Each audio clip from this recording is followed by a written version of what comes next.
പൈസടാ ഈ പച്ചക്കറി തൂക്കി ആ വണ്ടിയിലിട്ട് കൊടുത്തേ. ഓ നോക്കിയത് ആ വണ്ടിയിലടിച്ചു കൊടുക്ക്. അവിടെ ഒരു 10 കിലോ തക്കാളി പോലെടുക്ക്. ആ ടെലിഷനൊക്കെ ഇങ്ങനെ ആയില്ല അല്ലേ? മൊയ്തീനിരിക്കാ നമ്മളിപ്പോൾ തെരഞ്ഞെടുപ്പ് ഇവിടെ നമ്മുടെ സ്ഥാനാർത്ഥിയാണല്ലോ മത്സരിക്കുന്നത്. അപ്പോൾ ഈ ലീഗിൽ പൊതുവെ പുതിയൊരു സ്ഥാനാർത്ഥിയെ നിർത്താനുള്ള ഒരു ശ്രമം നടത്തുകയും ഒരുപാട് സ്ഥാനാർത്ഥി മോഹികൾ വരികയും ചെയ്തുകൊണ്ടാണ് അഹമ്മദ് ഖാനെ തന്നെ നിർത്തിയെന്നൊരു കിംവദന്തി കേൾക്കുന്നത്. ശരിയാണോ? പാർട്ടി ഒരു തീരുമാനം എടുത്തു, പ്രഖ്യാപിച്ചു. അതിലപ്പുറത്തുകളൊക്കെ എന്ന് പറഞ്ഞാൽ വെറുതെ ഒരു വെറുമ്പാക്കാം. അല്ല, അപ്പോൾ തന്നെ മുസ്ലിം ലീഗിൽ തന്നെ ഈ സ്ഥാനാർത്ഥി വേണ്ടായിരുന്നു എന്നുള്ളൊരു ചെയ്ത് അങ്ങനത്തെ ഒരു അഭിപ്രായമുള്ള ആളുകൾ മുസ്ലിം ലീഗിൽ ഇല്ല. എന്തായാലും അഹമ്മദ് ഖാൻ പാട്ടുംപാടി ജയിക്കുമെന്നാണ് പറഞ്ഞത്. ഒരു സംശയമില്ല, ജയിക്കും. ജയിക്കും. പക്ഷേ അഹമ്മദ് ഈ സ്ഥാനാർത്ഥി ആയതിനു ശേഷം മണ്ഡലത്തിലേക്ക് അധികം വന്നിട്ടില്ല എന്ന് കേട്ട്. ശരിയാണ്? 100%. നമുക്ക് മന്ത്രി 10 വർഷം കേന്ദ്രമന്ത്രിയായി, അതുപോലെ തന്നെ സംസ്ഥാന മന്ത്രിയായി, 10-30 വർഷം പാർലമെന്റിലും 10-15 വർഷം അസംബ്ലിയിലൊക്കെ നിന്ന ആള് ഈ മണ്ഡലം കണ്ടിട്ടില്ല എന്ന് പറഞ്ഞ പല പഞ്ചായത്തുകളും അദ്ദേഹം കണ്ടിട്ടുള്ള സംശയമാണ്. പക്ഷേ വികസനങ്ങൾ ഒരുപാട് കൊണ്ടുവന്നല്ലോ. ഇന്ത്യ രാജ്യം ഭരിക്കാനാണ് തെരഞ്ഞെടുപ്പ് നടക്കുന്നത്. അഹമ്മദ് സാഹിബിനെ തെരഞ്ഞെടുത്ത് ഇന്ത്യ ഭരിക്കാൻ 540ഓളം പ്രതിനിധികളുടെ കൂട്ടത്തിലേക്ക് ഒരാളായിട്ടാണ്. അദ്ദേഹത്തെ ഏൽപ്പിച്ച ഉത്തരവാദിത്തം കൃത്യമായി നിർവഹിച്ചോ ഇല്ലേ എന്നുള്ളതാണ് നമ്മൾ നോക്കേണ്ടത്. അദ്ദേഹം ഒരു കാര്യം മനസ്സിലാക്കേണ്ടത് ഈ നാട്ടിലുണ്ടോ ഇല്ല എന്ന് മാത്രമല്ല, ഇന്ത്യ ഭരിക്കുന്നിടത്ത് ഇന്ത്യ രാജ്യം ഭരിക്കുന്ന സമയത്ത് ഇന്ത്യ രാജ്യം കേരളത്തിലെ ജനങ്ങളുടെ കാര്യങ്ങളിലും ഇടപെടുകയും ഇന്ത്യയുടെ വിഷയത്തിലും ഇടപെടാൻ ഏക മനുഷ്യരെ ഉള്ളൂ. ഈ 540 ആളുകളുടെ കൂട്ടത്തിൽ മുസ്ലിം ലീഗ് ഏക മനസ്സിലെ ഇന്ത്യയുടെ കാര്യം പറയാനുള്ളൂ എന്നൊക്കെ പറഞ്ഞാൽ ഈ രാജ്യത്തെ വിഡ്ഢികളാണ് നമ്മളൊക്കെ. എല്ലാ നിലക്കും നമ്മളെ മണ്ഡലം, പ്രത്യേകിച്ച് നമ്മളെ മലപ്പുറം ജില്ല വളരെ പിന്നോക്കാണ്. അതിന്റെ കാരണം എന്താണ്? നമുക്ക് കിട്ടേണ്ട അവകാശങ്ങൾ നമുക്ക് കിട്ടുന്നില്ല. അത് നമ്മളിവിടെ ഭരിക്കുന്ന പാർട്ടിയും ഇവിടുന്ന് ജയിച്ചു പോയ മന്ത്രിമാരും ഈ അഹമ്മദ് സാഹിബ് അടക്കമുള്ള ആളുകളാണ്. ഏറ്റവും ചെറിയ ഉദാഹരണം എടുക്കുകയാണെങ്കിൽ തന്നെ നമുക്കറിയാം, ഇപ്പൊ കഴിഞ്ഞ സമയത്ത് ഹജ്ജിക്കോട്ട വന്ന സമയത്ത് സൗദി ഗവൺമെന്റ് ഹജ്ജിക്കോട്ട 20% വെട്ടിക്കുറച്ചപ്പോ അത് പ്രൈവറ്റ് ഗവൺമെന്റ് കോട്ടയെ വെട്ടിക്കുറച്ച് ശേഷം എന്താക്കി അത് വീണ്ടും കൊടുത്ത്, ആ കൊടുത്ത സമയത്ത് വീണ്ടും അത് പ്രൈവറ്റിലേക്കാ കൊടുത്ത്. അഹമ്മദ് സാഹിബിന്റെ മേൽനോട്ടത്തിലുള്ള അൽ ഹിന്ദ് ഗ്രൂപ്പിനാണ് അതിൽ ഏകദേശം 2000ഓളം വരെ സീറ്റ് കൊടുത്ത്. ഇത് ഈ പറഞ്ഞിട്ടുണ്ടല്ലോ, അങ്ങനെ പറഞ്ഞാൽ എങ്ങനെ സമ്മതിക്കാം? ഈ 70,000ഓളം വരുന്ന കോട്ട അഹമ്മദ് സാഹിബ് കേന്ദ്രത്തിൽ മന്ത്രിയാകുന്ന സമയത്ത് 70,000 അത് 1,00,000 ജില്ലാനും പിന്നെ ഹാജിമാർക്ക് അവസരം ഉണ്ടാക്കാൻ അഹമ്മദ് സാഹിബിനെ കൊണ്ട് സാധിച്ചിട്ടുണ്ട്. പ്രൈവറ്റ് കോട്ട ഏത് കമ്പനിക്കാ കിട്ടാത്ത? പ്രൈവറ്റ് ആയിട്ട് ഒരു അൽഹിന്ദ് മാത്രമേ വിവിധ. അത് തെറ്റാണ്. അത് പറയുക എന്ത് തെളിവാനുള്ളത്? അതേമാതിരി പറയുകയാണെങ്കിൽ പല കാര്യങ്ങളും പറയാനുണ്ട്. ഗവൺമെന്റ് മേഖല 50% അഹമ്മദ് സാഹിബിന്റെ ഉത്തരവാദിത്തത്തിലുള്ള മോനാണ്. കോൺഗ്രസിന്റെ ആണ് അവിടെ. ഒരു മണ്ഡലത്തിലെ സാധാരണ ജനങ്ങളെ സംബന്ധിച്ചിടത്തോളം ആ ജനങ്ങളുടെ നിത്യജീവിതത്തിന്റെ പ്രശ്നങ്ങള്, അല്ലെങ്കിൽ അതുപോലെ തന്നെ ഓന്റെ പ്രദേശത്തിന്റെ വികസനം, ആ വികസനം അഹമ്മദ് സാഹിബിന്റെ അടുത്ത് നടന്നിട്ടുണ്ടോ ഇല്ലേ? അതാണ് ഇവിടെ നോക്കേണ്ടത്. അലിഗഡ് മുസ്ലിം യൂണിവേഴ്സിറ്റിയുടെ പ്രവർത്തനങ്ങൾക്ക് ഈ അഹമ്മദ് സാഹിബ് എന്താ ചെയ്തത്? ഒരു കേന്ദ്ര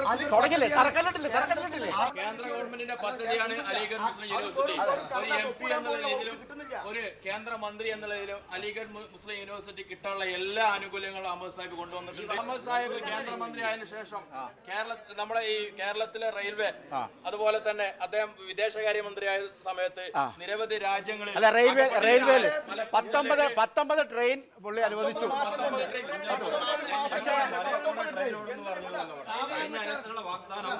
നിലമ്പൂരിൽ നിന്ന് നഞ്ചങ്കോടിലേക്ക് മലയാളിക്കൂടെ ട്രെയിനോടുന്ന യൂത്ത് ലീഗുകാരൊക്കെ പാളം വേണം. അഹമ്മദ് സാഹിബിന്റെ ഈ മലപ്പുറം ജില്ലയിൽ മുസ്ലിം ന്യൂനപക്ഷമാണ് കൂടുതൽ. മുസ്ലിം ന്യൂനപക്ഷത്തിനോട് ഉത്തരവാദിത്തം ഉണ്ടെങ്കിൽ ഈ തെരഞ്ഞെടുപ്പ് പ്രഖ്യാപിക്കുന്നതിന്റെ തൊട്ട് തലേ ദിവസം കൃത്യമായി പറഞ്ഞാൽ മാർച്ച് 2-ാം തീയതി കേന്ദ്ര ഗവൺമെന്റിന്റെ അവസാനത്തെ യോഗത്തിൽ ഒരു ഉത്തരവിറക്കി ജാട്ടുകൾക്ക് സംവരണം കൊടുക്കാൻ. ഈ ജാട്ടുകൾക്ക് സംവരണം കൊടുക്കുമ്പോൾ അത് ഏറ്റവും കൂടുതൽ ബാധിക്കുന്ന മുസ്ലിം ന്യൂനപക്ഷത്തെ. കേന്ദ്രമന്ത്രിസഭയിൽ ഉണ്ടായിരുന്ന ഈ അഹമ്മദ് അതിനെതിരെ ശബ്ദം ഉയർത്തി. മലപ്പുറം ജില്ല ഒരു വിഭാഗത്തിന് കൊടുക്കുന്ന സംരക്ഷണം ഇന്ത്യ രാജ്യത്ത് എല്ലാ ജനവിഭാഗങ്ങളും ഉണ്ട്. ജാതി വിഭാഗത്തിന് കൊടുക്കുന്നതിന് എന്തിനാ അഹമ്മദ് സാഹിബ് എതിര് നിൽക്കണം? മുസ്ലിം വിഭാഗത്തിന് അഹമ്മദ് സാഹിബിന്റെ നേതാവ് CH ആണ്. CH പറഞ്ഞത് എന്താ? അന്യ സമുദായക്കാരുടെ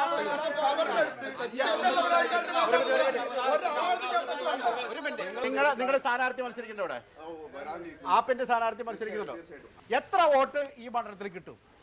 ഇവിടെ ഈ കൊണ്ടോട്ടി ഈ മലപ്പുറം മണ്ഡലത്തെ പ്രത്യേകിച്ച് നോക്കുകയാണെങ്കിൽ ഇവിടെ ഇപ്പൊ ഈ അവകാശവാദം ഉന്നയിച്ച മുസ്ലിം ലീഗിന്റെ പ്രതിനിധികൾ ഒന്ന് ഓർക്കണം യൂത്ത് ലീഗിന്റെ വൻ പ്രകടനമാണ് ഈ കൊണ്ടോട്ടിയിലും അതിന്റെ പരിസര പ്രദേശങ്ങളിലും നടക്കുന്നത്. എന്തുകൊണ്ട് ഇത്രയും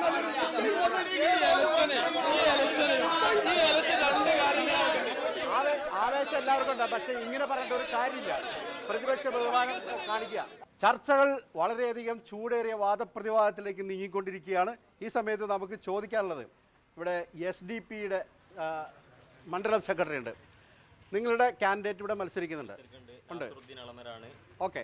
നിങ്ങൾ പിടിക്കുന്ന വോട്ടുകൾ ഏത് രാഷ്ട്രീയ പാർട്ടിയെ ബാധിക്കും എന്ന് പറഞ്ഞാൽ നിലവിലുള്ള ഈ അഴിമതിയും സ്വജനപക്ഷപാതിത്വവും കൈമുതലാക്കിയ രാഷ്ട്രീയ പാർട്ടികൾക്ക് എല്ലാവരും ബാധിക്കും. CPM-നെയും അതുപോലെ കോൺഗ്രസിനെയും മുസ്ലിം ലീഗിനെ എല്ലാവരും ബാധിക്കും. എല്ലാ വോട്ടിനും ബാധിക്കും. അപ്പോൾ നിങ്ങൾ ശരിക്കും ഈ ആം ആദ്മി പാർട്ടി പോലെ തന്നെ ഒരു അതെ, കേരളത്തിലുള്ള അങ്ങനെയുള്ള സാധാരണക്കാരായ ജനങ്ങളെ പ്രതിനിധിക്കുന്ന പാർട്ടിയാണ് SDP തന്നെ പൊളിറ്റിക്കൽ പാർട്ടി. ഈ മണ്ഡലത്തിൽ എന്തോരം പേരോട്ടുണ്ട്? കഴിഞ്ഞ പ്രാവശ്യം നിങ്ങൾക്ക് എത്ര വോട്ട് കിട്ടി? ഈ മണ്ഡലത്തിൽ പിന്നെ അത്യാവശ്യം നല്ലൊരു ശതമാനം വോട്ട് ഞങ്ങൾ പിടിക്കും. ഈ മലപ്പുറം പാർലമെന്റ് മണ്ഡലം ജയപ്രതീക്ഷയുണ്ടോ? ജയപ്രതീക്ഷ തള്ളിക്കളയണ്ട. ഓക്കെ.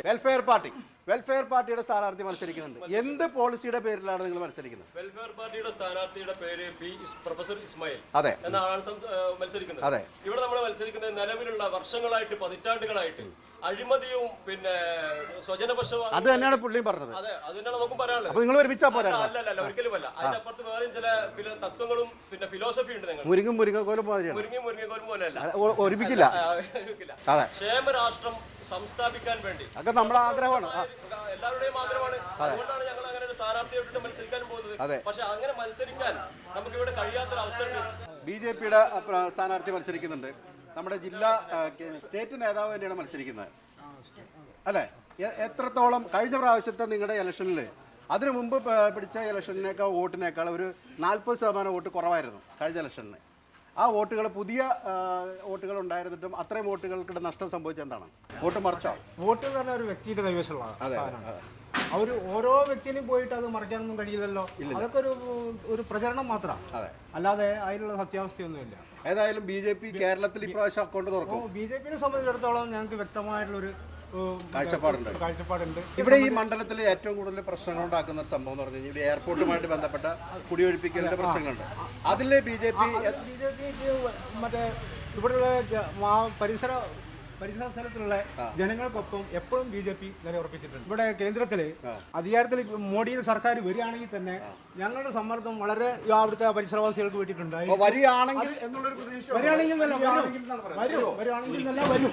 വരൂല. എന്താണ് കാരണം?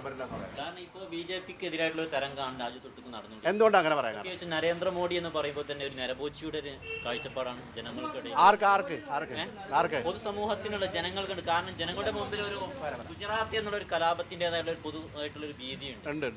അതുകൊണ്ട് സ്വാഭാവികമായിട്ടും അവിടെ മറ്റൊരു യുവത്വം, അതായത് എവിടെയും ഏത് സമയത്തും എവിടെയും പോയിട്ട് ജനങ്ങളെ ട്രീറ്റ് ചെയ്യപ്പെടുന്ന രാഹുലിന്റെ ഒരു പ്രതീതിയാണ് രാജ്യത്ത് ഇപ്പോൾ ഉള്ളത്. അതുകൊണ്ട് വീണ്ടും UPA തന്നെ അധികാരത്തിൽ വരും.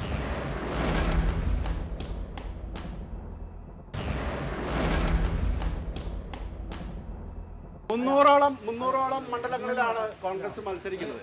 അതിൽ 200 മണ്ഡലങ്ങൾ ജയിക്കുമെന്നാണ് രാഹുൽ ഗാന്ധി പറഞ്ഞിരിക്കുന്നത്. ഞാൻ ചോദിക്കുന്നത്, തമിഴ്നാട്ടിൽ കോൺഗ്രസ് ഒറ്റയ്ക്കാണ് മത്സരിക്കുന്നത് അല്ലേ? ഒറ്റയ്ക്ക് മത്സരിക്കുന്ന തമിഴ്നാട് എത്ര സീറ്റ് പിടിക്കാൻ സാധ്യതയുണ്ട്? അവിടുത്തെ ഏകദേശം ഇപ്പോൾ മത്സരിക്കുന്നതിന്റെ 75% പിടിക്കും. അപ്പോൾ ADMK DMK ഒന്നും പിടിക്കില്ല. അവര് പിടിക്കും. കാരണം ഇപ്പോൾ ഉള്ള ഒരു ട്രെൻഡിനനുസരിച്ചിട്ടാണ് നമ്മൾ പറയുന്നത്. ഒറ്റയ്ക്ക് ഇത്രയും നാൾ അലയൻസ് ആയിരുന്നു, ഇപ്പോൾ ഒറ്റയ്ക്കാണ് മത്സരിക്കുന്നത്. തീർച്ചയായിട്ടും ഉണ്ടാകും. കാരണം ഒത്തിരി. അപ്പോൾ ഈ 200 എന്നുള്ള മാന്ത്രിക സംഖ്യയിലേക്ക് കോൺഗ്രസ് എത്തുമോ? തീർച്ചയായിട്ടും. കാരണം നമ്മുടെ മുന്നിൽ നിരവധി ഉദാഹരണങ്ങളുണ്ട്. 6 മാസം മുൻപ് കഴിഞ്ഞ ഈ ആപ്പുകാർ ശരിക്കും കർണാടക ഇലക്ഷൻ ഇടയ്ക്ക് പാരുണ്ടാക്കൂലേ ജനതാദളുമായിട്ടും അതുപോലെ തന്നെ മാതിരി ജനതാദളുമായിട്ട് സഖ്യത്തിൽ ഏർപ്പെട്ട് ഭരിച്ചൊരു സംസ്ഥാനമാണ് കർണാടക. ഈ സഖ്യമൊക്കെ ഏർപ്പെടുത്തി കോൺഗ്രസ് ഒറ്റക്ക് മത്സരിച്ചപ്പോൾ കർണാടക ഒറ്റക്ക് അധികാരത്തിൽ വന്നു. 6 മാസം മുൻപ് തമിഴ്നാട് തീർച്ചയായിട്ടും തമിഴ്നാടിന്റെ ചരിത്രത്തിൽ നിയമസഭ രൂപപ്പെട്ടതിന് ശേഷം K. കാമരാജ് എന്ന് പറയുന്ന കോൺഗ്രസിന്റെ മുഖ്യമന്ത്രി 15 വർഷം ഭരിച്ച സംസ്ഥാനമാണ്. അന്ന് കോൺഗ്രസ് ഒറ്റക്ക് മാത്രമേ ഉള്ളൂ. തീർച്ചയായിട്ടും കോൺഗ്രസ് ഒറ്റക്ക് മത്സരിക്കുമ്പോൾ അതിൻ്റെതായിട്ട് ക്രെഡിബിലിറ്റി പാർട്ടിക്കും ജനങ്ങൾ കോൺഗ്രസിനെ എന്നും നെഞ്ചിലേറ്റും. അതുകൊണ്ട് തമിഴ്നാട്ടിൽ കോൺഗ്രസിന് വലിയ മുന്നേറ്റം ഉണ്ടാകും എന്ന് തന്നെയാണ് രാഹുൽ ഗാന്ധിയുടെയും AICCയുടെയും ഒക്കെ വിലയിരുത്തൽ. കേരളത്തിൽ നിന്ന് ജയിച്ചു പോയുള്ള PC ചാക്കോയും അതുപോലെ തന്നെ തമിഴ്നാട്ടിൽ നിന്ന് പോലുള്ള ചിദംബരം ഒക്കെ കേന്ദ്രമന്ത്രിമാരായിരുന്നു. ഈ കേന്ദ്രമന്ത്രിമാർ തന്നെ സ്വയം പറയാണ് കോൺഗ്രസ് അധികാരത്തിൽ വരാൻ ഒരു സാധ്യതയില്ല. ഒരു സാധ്യതയില്ലാത്ത ഒരു സംസ്ഥാനത്ത് ഒരു രാജ്യത്ത് ഒരു ഇന്ത്യയെ കുറിച്ച് എന്തിനാ ഒരു അവകാശവാദം ഉന്നയിക്കുന്നത്? ഞങ്ങൾ പറയുന്നു തീർച്ചയായിട്ടും ഒരിക്കലും കൃത്യമായി പത്രസമ്മേളനം നടത്തിയാണ് PC ചോക്ക പറഞ്ഞിട്ടുള്ളത്. അതുപോലെ ചിദംബരം പറഞ്ഞിട്ടുള്ളത്. മാത്രമല്ല കോൺഗ്രസിന്റെ നേതാക്കൾ ഓരോന്നായി BJPയിലേക്ക് കയറിക്കൊണ്ടിരിക്കുകയാണ്. എന്തിനാ ഇത്? കേരളത്തിൽ കണ്ണൂരിന്റെ മണ്ണിൽ OK വാസു എന്ന് പറയുന്ന BJPയുടെ ജില്ലാ പ്രസിഡന്റാണ് ഇന്ന് CPM വന്നിരിക്കുന്നത്. അതും അക്രമ രാഷ്ട്രീയത്തിന് നേതൃത്വം കൊടുത്ത CPM പ്രവർത്തകരെ നിഷ്കരുണം വെട്ടിക്കൊന്ന OK വാസു എന്ന് പറയുന്ന നവോവിചാർ മന്ത്രിയുടെ നേതാവ്. 2 ദിവസം മുമ്പത്തെ വാർത്ത തന്നെ. എന്താ പേര്? ശശി. ഏത് പാർട്ടിയാ? ബഹുജൻ സമാജ് പാർട്ടി. ബഹുജൻ സമാജ് പാർട്ടി. ബഹുജൻ സമാജ് പാർട്ടിക്ക് എത്ര മെമ്പർമാരുണ്ട് ഇവിടെ ഈ മണ്ഡലത്തില്? ഈ മണ്ഡലത്തിൽ ഇഷ്ടംപോലെ മെമ്പർമാരുണ്ട്. ഓരോ പഞ്ചായത്തിലും ഓരോ ഏരിയയിലും നമുക്ക് സ്ഥാനാർത്ഥി ഉണ്ട് ഇവിടെ. സ്ഥാനാർത്ഥിയുണ്ട്. ആരാണ് സ്ഥാനാർത്ഥി? ഇല്യാസ് പി കുണ്ടൂർ. അപ്പൊ എത്ര സീറ്റ്, എത്ര വോട്ട് പിടിക്കും? ഞങ്ങൾ ഇന്ത്യയിൽ 543 മത്സരിക്കുന്ന ഒരേ ഒരു പാർട്ടി ഇന്ത്യയിലുള്ളൂ. അതിപ്പോ ആർക്കും തെരഞ്ഞെടുപ്പിന് കാശ് കിട്ടിയില്ല. വേറെ ഒരു പാർട്ടി ഇവിടെ മത്സരിക്കില്ല. ആരാ മത്സരിക്കുന്നത്? 543 മണ്ഡലത്തിൽ മത്സരിക്കുന്ന ഒരേ പാർട്ടിയുള്ളൂ. ബഹുജൻ സമാജ് പാർട്ടി. ബഹുജൻ സമാജ്. ഞാൻ ചോദിക്കുന്നത് ഇവിടെ കേരളത്തില് കേരളത്തിൽ 20 മണ്ഡലത്തിലും മത്സരിക്കുന്നുണ്ട്. 20 മണ്ഡലത്തിലും 25,000 രൂപ കൊടുത്തു കഴിഞ്ഞാൽ അതായത് BSP ഇവിടെ മത്സരിക്കുന്നുണ്ട്. സ്ഥാനാർത്ഥിയെ നിർത്തിയിട്ടുണ്ട്. ഇതെല്ലാം ശരിയാണ്. നിങ്ങൾ കേരളത്തിൽ ഏതൊക്കെ പാർട്ടികളുമായിട്ട് ധാരണയുണ്ട്? അല്ല, ഒരു പാർട്ടിയിൽ ഇല്ല. BSP നീലക്കൊടിയിലും ആനച്ചിത്തിലും മാത്രമേ മത്സരിക്കുന്നുള്ളൂ. ഇന്നോളം അങ്ങനെ മത്സരിച്ചുള്ള ഒരു പാർട്ടിയായിരുന്നു ധാരണ ഉണ്ടായിട്ടില്ല. നമ്മുടെ സമര സഖാക്കളൊക്കെ ആയിട്ട് ലാഹ ഗോവിന്ദ് ആരായിട്ടില്ല. BSP ഒരാളായിട്ടും രമയുടെ പാർട്ടിയായിട്ടില്ല. ഒരു പാർട്ടിയായിട്ടും അലയൻസ് ഇല്ലാതെ അവർ ഒറ്റയ്ക്ക് മത്സരിക്കുന്നു. അത് അവർ വിടുക. തെരഞ്ഞെടുപ്പിൽ മത്സരിക്കുക എന്നുള്ളത് യോഗ്യതല്ല. ഇതിന് മുമ്പ് അയച്ച തെരഞ്ഞെടുപ്പിൽ, അതായത് 2004 വന്ന മന്ത്രിസഭയിൽ ഒന്നാം UPA ഗവൺമെന്റിൽ ഇവിടെ നിന്ന് പോയ LDF വോട്ട് പിടിച്ചത് കോൺഗ്രസ് വിരോധം പറഞ്ഞിട്ടാണ്, അല്ലേ? കോൺഗ്രസ് വിരോധം പറഞ്ഞ് വോട്ട് പിടിച്ച LDF അവിടെ ചെന്ന് സോണിയാഗാന്ധിക്ക് പിന്തുണ കൊടുത്തു. അങ്ങനെയല്ല, പ്രശ്നാധിഷ്ഠിത പിന്തുണ സോണിയാഗാന്ധിക്കല്ല, പുറമെ UPA ഗവൺമെന്റിനാണ് പിന്തുണച്ചത്. കൃത്യമായ പ്രശ്നാധിത ഒരു പിന്തുണ നയണ്ട് ഞങ്ങൾക്ക്. ഇപ്പോൾ ഈ വർഷം തെരഞ്ഞെടുപ്പ് കഴിഞ്ഞു കഴിഞ്ഞാൽ അതുപോലെ പിന്തുണ കൊടുക്കാൻ സാധ്യതയുണ്ടോ? തീരെ സാധ്യതയില്ല. കാരണം എന്താ വെച്ചാൽ കോൺഗ്രസ് എന്ന പ്രസ്ഥാനം UPA എന്ന് പറഞ്ഞ ആ സംഘടന ആകെ തകർന്നിരിക്കുകയാണ്. BJPക്ക് ഒരിക്കലും ഇവിടെ കസ്തൂരി രംഗന്റെ പ്രശ്നങ്ങളുണ്ട്. അതുപോലെ തന്നെ ഇവിടെ നമ്മുടെ റോഡ് വികസനത്തിന്റെ പേരിൽ, ഹൈവേ വികസനത്തിന്റെ പേരിൽ ഒരുപാട് പേരെ കുടിയൊഴിപ്പിക്കുകയും അവരെ പിന്നെ പുനരധിവസിപ്പിക്കാതെ ആ പദ്ധതി ഒരു നിശ്ചലാവസ്ഥയിൽ നിൽക്കുകയും ചെയ്യുന്നു. ഇതിനെതിരെ എന്ത് സമീപനമാണ് LDFന് ഉള്ളത്? ഇടതുപക്ഷം കൃത്യമായ സമീപനം പറഞ്ഞല്ലോ. ഈ ഭൂമിയിൽ ജീവിക്കുന്ന മൃഗങ്ങൾക്ക് കൊടുക്കുന്ന അതേ പരിഗണനയെങ്കിലും മനുഷ്യന് കൊടുക്കണം ഞങ്ങൾ പറയുന്നത്. പരിസ്ഥിതിയുടെ പേരിൽ പാവപ്പെട്ട ജനങ്ങളെ, കർഷകരെ കുടിയൊഴിപ്പിച്ച് രാജ്യം നാമാവിശേഷമാക്കുന്ന ഒരു സമീപനാണ് ഇവരെടുക്കുന്നത്. ബംഗാളിൽ എന്തിനു വേണ്ടിയാണ് കുടിയൊഴിപ്പിച്ചത്?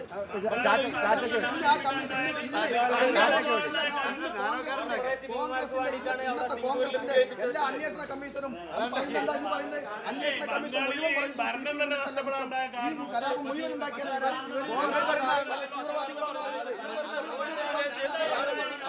അച്യുതാനന്ദൻ ഇവിടെ പറഞ്ഞുകൊണ്ടിരിക്കുന്നത് CPMന്റെ പോളിറ്റ് ബ്യൂറോ അംഗമായിരുന്ന സമുന്നത നേതാവായ അച്യുതാനന്ദൻ പിന്നെ ഏത് ഫിലോസഫിയെ കുറിച്ചാണ് ഇവർ സംസാരിച്ചുകൊണ്ടിരിക്കുന്നത്? ഇവർ നേരത്തെ പറഞ്ഞല്ലോ കസ്തൂരി രംഗന്റെ പേരിൽ കുറെ ജീവികൾ സംരക്ഷിക്കണമെന്ന്. അപ്പൊ ഈ TP ചന്ദ്രശേഖരനെ ആര് സംരക്ഷിക്കും? എന്ത് അങ്ങനെ പോയത്? ഇന്ന് നോക്കണ പെരിഞ്ഞാലത്ത് വേറെ നവാസിനെ കൊന്ന കഥ, കൊട്ടേഷൻ സംഘത്തെ വിട്ടിട്ട് നവാസിനെ കൊന്ന കഥകൾ.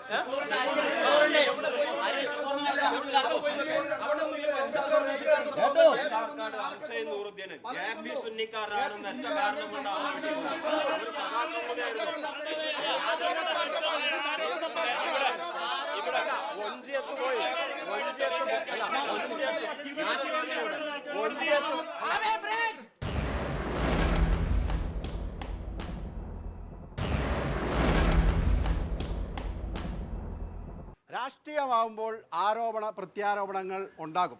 അത് പറഞ്ഞിട്ട് കാര്യമില്ല. ഇപ്പം TP വധത്തെ പറ്റിയിട്ട് ഇവിടെ പറയുമ്പോൾ അതിൽ കോൺഗ്രസ്സുകാർക്ക് ഒരുപാട് പറയാനുണ്ടാവും. പക്ഷേ അതുപോലെ തന്നെ കോൺഗ്രസിൻ്റെ നേർക്ക് ഒരു വിരൽ ചൂണ്ടിയിട്ടുണ്ട്, നിലമ്പൂർ കൊലപാതകം. അതിനെപ്പറ്റി എന്താണ് കോൺഗ്രസിന് പറയാനുള്ളത്? തീർച്ചയായിട്ടും നിലമ്പൂർ കൊലപാതകം അങ്ങേയറ്റം ഖേദകരമാണ്. നിലമ്പൂർ കൊലപാതകത്തിൽ ഉൾപ്പെട്ട പ്രതികളെ ഏത് നിയമത്തിൻ്റെ വിധേയത മുന്നിൽ കൊണ്ടുവരാനും ഞങ്ങൾ പ്രതിജ്ഞാബദ്ധമാണ്. പ്രതിപക്ഷം ആവശ്യപ്പെട്ട അന്വേഷണം, അതിനും അപ്പുറമുള്ള അന്വേഷണത്തിലേക്ക്. പക്ഷേ TP വാദത്തിന്റെ അന്വേഷിച്ച ഒരു ശുഷ്കാന്തി അതിനകത്തില്ലല്ലോ. പ്രതിപക്ഷം ആവശ്യപ്പെട്ട് SP യെ കൊണ്ട് അന്വേഷിപ്പിക്കണം, പിന്നെ പറഞ്ഞു IG യെ കൊണ്ട് അന്വേഷിപ്പിക്കണം. അപ്പോൾ നമുക്ക് വനിതാ IG ഇല്ല.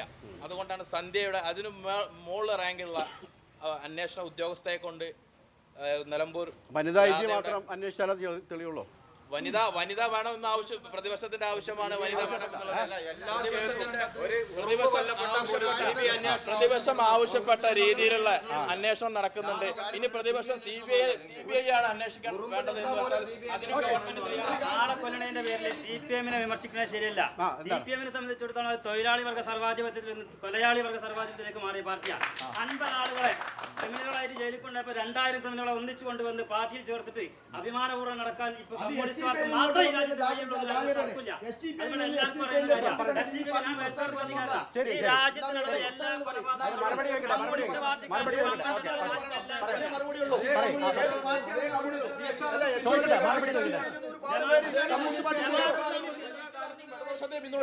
ജമാഅത്തെ ഇസ്ലാമി എല്ലാ കാലത്തും വെൽഫെയർ പാർട്ടി കൊലപാതക രാഷ്ട്രീയമാണെങ്കിൽ എന്തുകൊണ്ട് അവരെ കൊലപാതക പാർട്ടി എന്ന് CPM ആക്ഷേപിക്കുന്നുണ്ടല്ലോ. കഴിഞ്ഞ കാല തെരഞ്ഞെടുപ്പുകൾ മുഴുവൻ ഇവർ മൂല്യാധിഷ്ഠിത രാഷ്ട്രീയത്തിന് വോട്ട് ചെയ്തോളാം.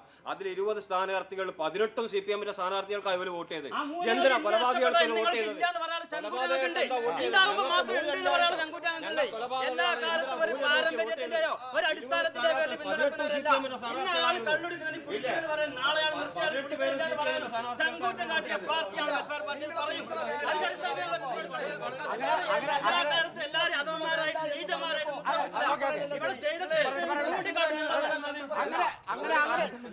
അങ്ങനെ നിർത്തിയ അങ്ങനെ നന്നായ കുറെ ആൾക്കാരെയാണ് അവര് നമ്മോർ എന്ന് പറഞ്ഞിട്ട് എടുത്തെന്ന് പറയുന്നത്. ശരിയാണോ? തീർച്ചയായിട്ടും ഞങ്ങളെ പ്രസ്ഥാനത്തിന് ഞങ്ങളെ നയങ്ങൾ അംഗീകരിച്ചു വരുന്ന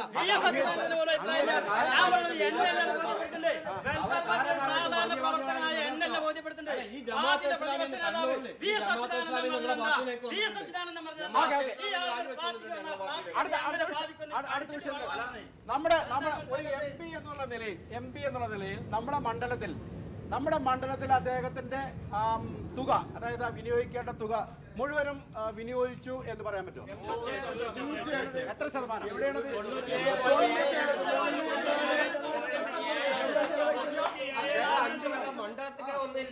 ഒന്നുമില്ല എന്നോട് പറഞ്ഞുകൊണ്ട് അങ്ങനെ പറയുകയാണെന്നുണ്ടെങ്കിൽ നമുക്ക് പറഞ്ഞോളൂ. കണക്ക് പറയാം.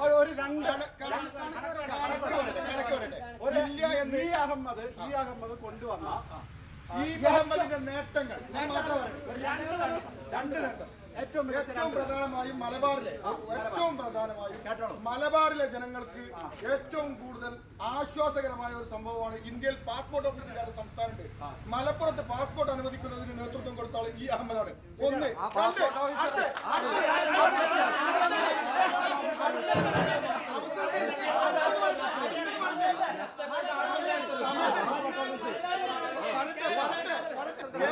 ഒന്ന് അലിഗഡ് മുസ്ലിം യൂണിവേഴ്സിറ്റി മലപ്പുറത്ത് അനുവദിച്ചപ്പോ അത് മലപ്പുറത്ത് തുടങ്ങാൻ സമ്മതിക്കാതെ പെരിന്തൽമണ്ണ ചേലാമ അവിടെയെങ്കിലും നടക്കട്ടെ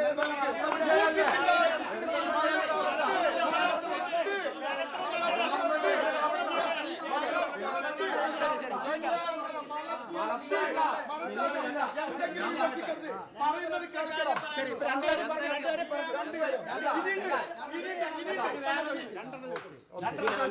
രണ്ട് കാര്യം ചോദിച്ചു, അതിന് ഉത്തരം പറയണം. ഓക്കെ, ആദ്യത്തെ ഉത്തരം പറയും. ഒന്നാമത്തേത് പാസ്പോർട്ട് സേവാ കേന്ദ്രം. ഞാൻ ചോദിക്കട്ടെ, ഇത് കൊണ്ടുവന്ന പാസ്പോർട്ട് ഓഫീസിലാണ് ഇവിടെ ഇന്ത്യ രാജ്യത്തെ ഏറ്റവും വലിയ അഴിമതി നടന്നത്. ഒരു സാധാ പോലീസ് കോൺസ്റ്റബിൾ ആയിരിക്കാൻ പോലും യോഗ്യതയില്ലാത്ത റഷീദിനെ ഒരു ലീഗിന്റെ പഞ്ചായത്ത് മെമ്പറുടെ ഭർത്താവ് എന്നുള്ള യോഗ്യത മാത്രമേ ഉണ്ടായിരുന്നു. ആ റഷീദിനെ പിടിച്ചിട്ട് അവിടെ പിടിച്ചിരുത്തി ഞാൻ ഒരുക്ക പാസ്പോർട്ട് ഓഫീസ് 500 രൂപ കൊണ്ട് കൊടുക്കേണ്ട കാര്യം അത് 1000 അവിടെ കൈക്കൂലി എടുക്കണം. 500 ആർക്കാന്ന് നിൽക്കുമ്പോൾ അത് സാറിനാണെന്നാണ് പറയുന്നത്. എനിക്ക് നേരിട്ട് അനുഭവം ഉണ്ടായ കാര്യം.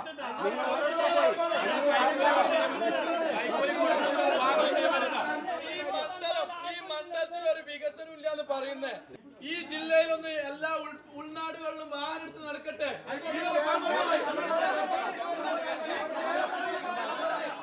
ഇന്ത്യയിൽ 5 ഓഫ് ക്യാമ്പസ് ക്യാമ്പസിനാണ് കേന്ദ്ര ഗവൺമെന്റ് അനുവാദം കൊടുത്തത്.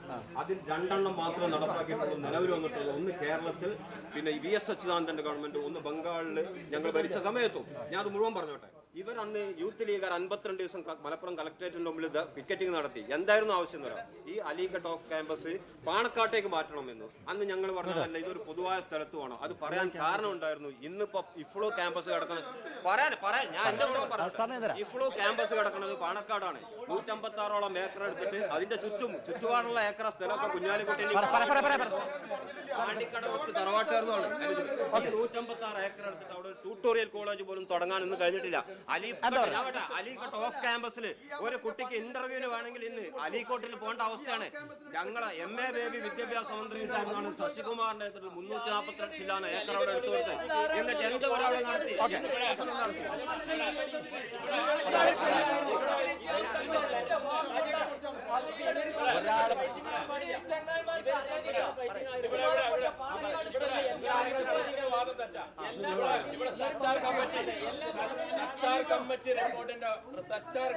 റിപ്പോർട്ടിന്റെ ഭാഗമായിട്ടാണ് അലിഗഡ് മുസ്ലിം യൂണിവേഴ്സിറ്റി ഓഫ് ക്യാമ്പസ് വരുന്നത്. ഇന്ത്യ ഗവൺമെന്റ് ന്യൂനപക്ഷ സമുദായം തിങ്ങിപ്പാർക്കുന്ന ജില്ലകൾ, ആ ജില്ലകൾ പരിശോധിച്ചു. ദക്ഷിണേന്ത്യയിൽ പരിശോധിച്ചപ്പോൾ കേരളത്തിൽ പരിശോധിച്ചപ്പോൾ മലപ്പുറം ജില്ല. അങ്ങനെയാണ്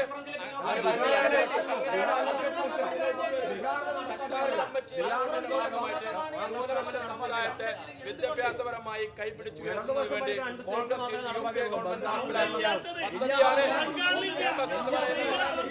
എന്റെ സുഹൃത്തിന്റെ വാദം തെറ്റാണ്.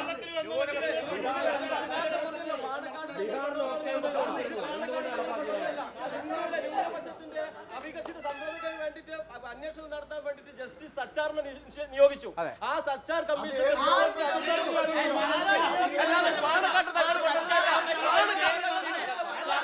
ഒരാൾക്ക് ഒരു അഭിപ്രായം പറയാം.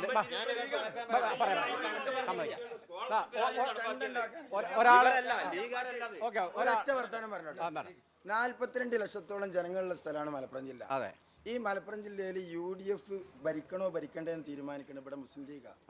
ഈ 42 ലക്ഷം ജനങ്ങൾ ഉള്ള ഇവിടെ മറ്റ് ജില്ലകളെ 20 ലക്ഷത്തിൽ കുറവുള്ള അത്രയും മറ്റ് ജില്ലകളുണ്ട്. ആ ജില്ലകളിലുള്ള സ്കൂളുകളോ കോളേജുകളോ യൂണിവേഴ്സിറ്റികളോ ഒരു സ്ഥാപനം, ഒരു മെഡിക്കൽ കോളേജോ ഈ മലപ്പുറം ജില്ലക്കില്ല. ഇപ്പോൾ ഒരു ജില്ലാ ആസ്പത്രി ഉണ്ട് ഇവിടെ മലപ്പുറം ജില്ലയിൽ. അതിന് ഒരു ബോർഡ് മാറ്റിയാണ് മെഡിക്കൽ കോളേജ് എന്നുള്ളത്. ആ ഒരു ബോർഡ് മാത്രം മാറ്റി കാണുള്ള ഒരു പരിപാടി നടത്തുന്നത്. ഇത്രയും ജനങ്ങൾ ഫസ്റ്റ് ഉമ്മൻചാണ്ടി നേതൃത്വം കൊടുക്കുന്ന സർക്കാരിന്റെ നേതൃത്വത്തിലാണ് 33 കൊല്ലത്തിന് ശേഷം സർക്കാർ മേഖലയിൽ ഒരു മെഡിക്കൽ കോളേജ് കൊടുത്തത്. ആ മെഡിക്കൽ കോളേജ്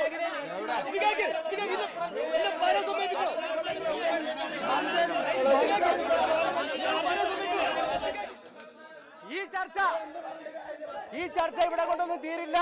അതുകൊണ്ട് ഇവരെന്റെ പരിപ്പടക്കുന്നതിന് മുമ്പ് ഈ വോട്ടുകട ഇവിടെ അവസാനിക്കുന്നു. Good bye. എന്റെ പൊന്നോ, വോട്ടുകട നടത്താൻ വന്ന എന്നെ പിടിച്ച് മലപ്പുറത്തെ ആളുകൾ മിമിക്രി കാണിപ്പിച്ചു. വോട്ടുകട ഇനി മിമിക്രി. ശരാശരിയും പരിശീലിക്കും മാന്യപ്രേക്ഷകർക്കായിരുന്നു സ്വാഗതം. ഇന്നത്തെ ശരിയുമായി പങ്കെടുക്കാൻ എത്തിയിരിക്കുന്ന ഇവനാണ്. ഇങ്ങോട്ട് ഏരുവേ. എന്താ പേരുന്നത്? മുസ്തഫിന് 10,000 രൂപ സമ്മാനമായിട്ട് കിട്ടും. എത്ര? 10,000. ആദ്യത്തെ ചോദ്യം കേൾക്കാം. 1000 രൂപ സമ്മാനം കിട്ടുന്ന ആദ്യത്തെ ചോദ്യത്തിലേക്ക് പോവുകയാണ്. 10,000 കിട്ടിയിട്ട് ഈ ചേട്ടൻ തരും കേട്ടോ 10,000 രൂപ. ആദ്യത്തെ ചോദ്യം, ചിത്രം എന്ന ചിത്രത്തിൽ ഞാൻ ആലപിച്ച ഗാനം ആരാലപിച്ചു? അറിയാമോ? അറിഞ്ഞൂടെ? ചിത്രം എന്ന ചിത്രത്തിൽ ഞാൻ ആലപിച്ച ഗാനം ആരാലപിച്ചു? ഞാൻ വേണമെങ്കിൽ ഒരു എക്സ്പ്രഷൻ കാണിച്ചു തരാം. മൊത്തയ്ക്ക് നോക്കുക. ആരാ? ചെവി പറഞ്ഞാൽ മതി. ചിമ്പാൻസി. നീ ആള് കൊള്ളാട്ടെ. അടുത്ത ചോദ്യം 10,000 രൂപയുടെ ചോദ്യമാണ്. ശ്രദ്ധിക്കണം. ചെമ്മീൻ എന്ന സിനിമയുടെ വാൾ പോസ്റ്റ് അന്ന് കൊണ്ടോട്ടി ബസ് സ്റ്റാൻഡിൽ ഒട്ടിച്ചതാരാ? പറ. ഈ ചേട്ടനാണ്. എന്താ പേരെന്താ? റഷീദ്. ഏതായാലും ഉത്തരം ആരും പറഞ്ഞില്ല. 10,000 രൂപ കിട്ടിയില്ല കേട്ടോ. ഉത്തരം നിങ്ങൾക്ക് അറിയണമെന്ന് താല്പര്യമുണ്ടോ?